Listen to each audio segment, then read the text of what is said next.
इस तरह का निर्णय हमेशा पॉलिटिकल निर्णय होता है, ये ब्यूरोक्रेटिक निर्णय नहीं होता है। ये पुलिस नहीं तय करती है, न वहां तय करते हैं।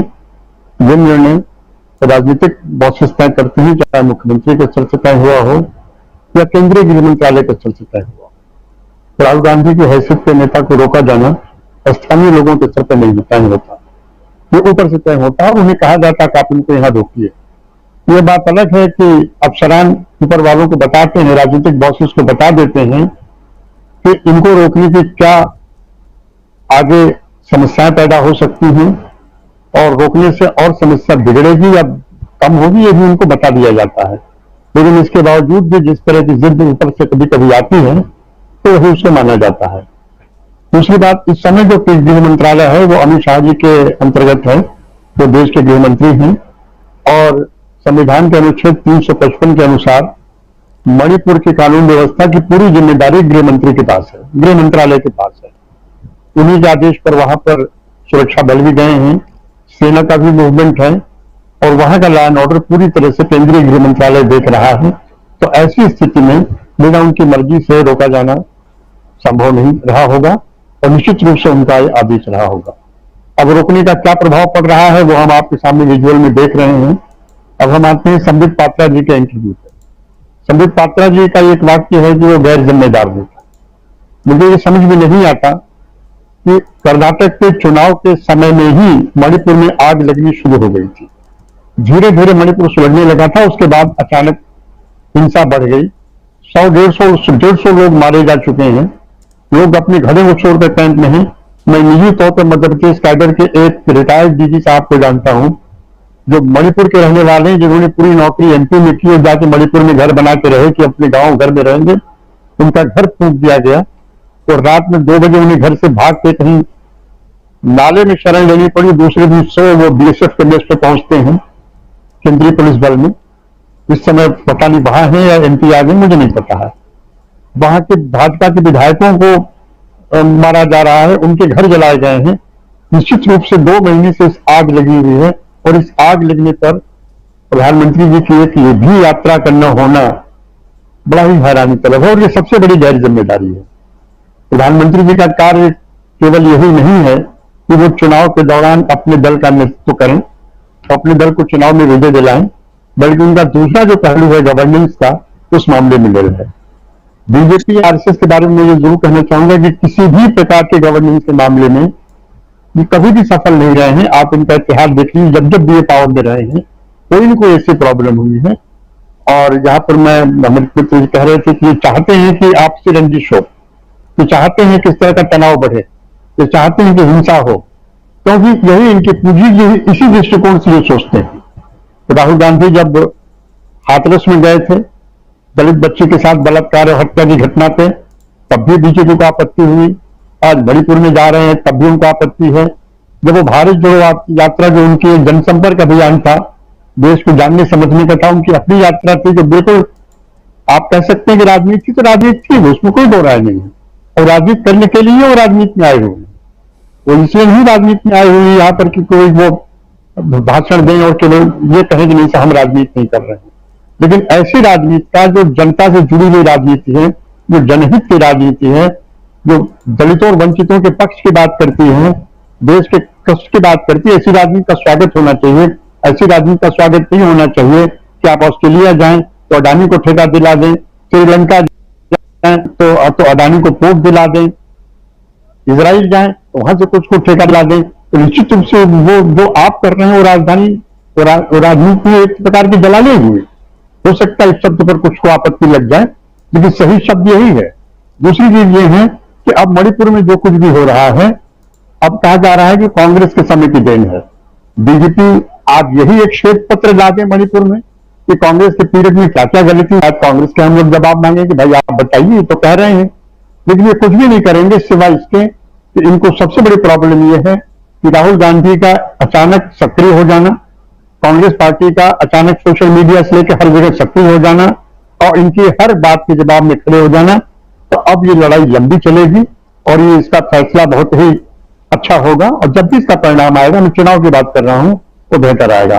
पहली समस्या ये है कि भारतीय जनता पार्टी को या कांग्रेस की, सॉरी भारतीय जनता पार्टी को और केंद्र सरकार की पूरी जिम्मेदारी है कि वह ऑल पार्टी मीटिंग बुलाए, ऑल पार्टी डेलीगेशन भेजे और वहां तो नॉर्थ ईस्ट के प्रधानमंत्री के रूप में हेमंत बिश्व शर्मा की भूमिका चल रही है, उन्हें आप वहां भेज दे रहे हैं। तो निश्चित रूप से कि आपके पॉलिटिकल हित होंगे और आप अपने पॉलिटिकल हित को नजरअंदाज नहीं कर सकते, लेकिन पूरा का पूरा स्टेट 2 महीने से लगातार जल रहा है। लोग अपनी इस बरसात के महीने में, जबकि नॉर्थ ईस्ट में बहुत बारिश होती है, मैं कुछ समय वहां रहा हूं, बरसात के दिन में रहना मुश्किल हो जाता है, जबकि मैं बड़ी सुविधा से था, अपने कैंप में था, लेकिन मुझे लगता है कि वहां गांव में जैसी स्थिति होगी वह हम लोग नहीं रह सकते।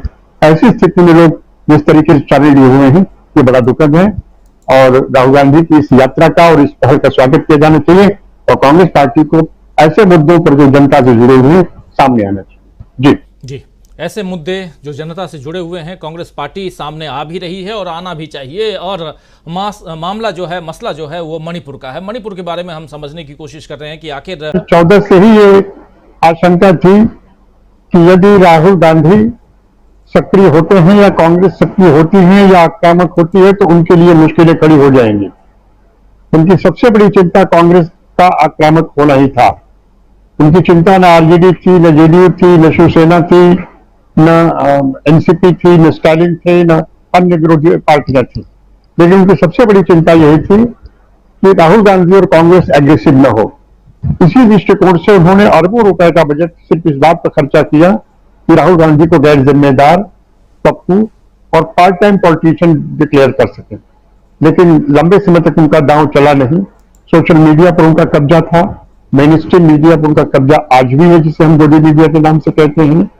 ऐसी स्थिति में वो जो सोच बैठे थे कि धीरे धीरे राहुल गांधी निराशा के भंवर में चले जाएंगे और कांग्रेस पार्टी से अगर गांधी परिवार निकल जाता तो निश्चित रूप से कांग्रेस पार्टी के लिए बड़ा सेटबैक है, पार्टी में बिखराव भी हो सकता था। गांधी परिवार कांग्रेस पार्टी की मजबूती भी है और मजबूरी भी है, दोनों चीजें हैं। लेकिन भारत जोड़ो यात्रा ने एक टर्निंग पॉइंट दिया। इतिहास में ऐसे ही मुद्दे आते हैं जब टर्निंग पॉइंट की जिसे कहते हैं, फिर इतिहास बदलता है।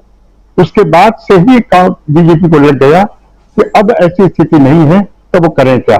इसीलिए उनको राहुल गांधी के हर कदम पर, जैसे मैंने पिछली बार अभी इसी प्रोग्राम में कहा था कि हाथरस में गए तब भी परेशानी हुई, लंदन में गए तब भी परेशानी हुई, अमेरिका में गए तब भी परेशानी हुई, अब मणिपुर में गए हैं तब भी परेशानी हो रही है। विरोधी दल की बैठक में शामिल हो रहे हैं और उनका रवैया समझौतात्मक है तब भी परेशानी हो रही है। तो अब इस परेशानी से निपटने के लिए भारतीय जनता पार्टी के पास कोई भी ऐसा दांव नहीं है जिससे वो ला सकते। उन्होंने धो पोष कर यूसीसी सामने लाया है। यूसीसी पर अभी बहस करने का कोई मतलब नहीं है, क्योंकि यूसीसी होगा क्या, इसका ड्राफ्ट क्या है, इसमें कौन से कानून लागू होंगे, कौन से कानून हटाए जाएंगे, इस पर जब तक खुलासा कई सरकार नहीं कर देती तब तक इस पर बहस किस बात पर की जाए।